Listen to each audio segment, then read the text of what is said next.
terrain testing gear. I think the one mistake many people make is not doing enough terrain testing of equipment, gear, and themselves. Any trip, challenge, or adventure should be preceded by slow, calculated tests to make sure that the equipment you're assessing works appropriately and as desired with minimal to zero exceptions. The last thing you need is to figure out that what the expert from the internet who had the credentials enough to convince you to buy something was wrong. The key here is matching similar terrain and movement to your expected activity. If you aren't quite sure what you're going to see, then mix up the terrain and activities across as many different ones as you can. The last thing you want is to be caught off guard, empty-handed, and lacking in one way or another. Fortunately, in Colorado we have access to varied terrain. So, what are the things that I look for in testing things out? Let's talk shoes for a bit. I prefer trail shoes for most outings. Sure, I have many pairs of boots, and they're some of the most expensive pieces of footwear I own. Nevertheless, I prefer shoes, mainly because maintaining ankle mobility equals more efficient biomechanics. Despite that, I will still get out and test them versus boots because you never know. I'll walk on soft, hard, steep up, steep down terrain. I'll get them dusty, wet. I'll travel across loose terrain.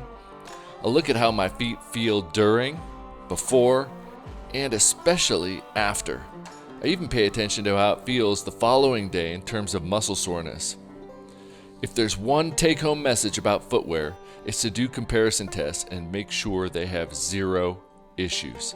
I won't even think about using something if I haven't put in at least 50 miles, preferably 50 miles after destroying a previous pair testing them. Packs.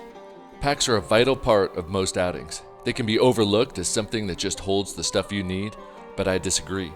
A good fitting pack not only conserves energy, but it makes access and life easier.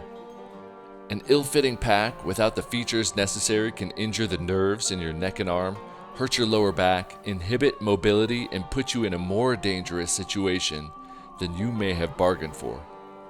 The take-home message here is test your pack. If your arms go numb after a while, it's not fitted correctly. If you can't swing your arms freely, reach over, under, forward, back, it's not good. If you get in strange positions and it falls upward, bonks your head, swings around, it's a liability. So how do I test them? Same as shoes. Carry loads heavy enough to test the load carrying ability in terrain that demands the use of your full body. I do it where there are consequences. Because without consequences, it's too easy to make rationalized decisions based on unimportant criteria like popularity, fashion, shit like that. Not only are you assessing the equipment in the moment, but you're assessing how you recover and how you feel the next day. This equipment has a direct effect on you and your performance. Often, the next day, we're still out there asking the same thing or more of our bodies, and if we're beaten down to less capable because we chose the wrong equipment, shame on us.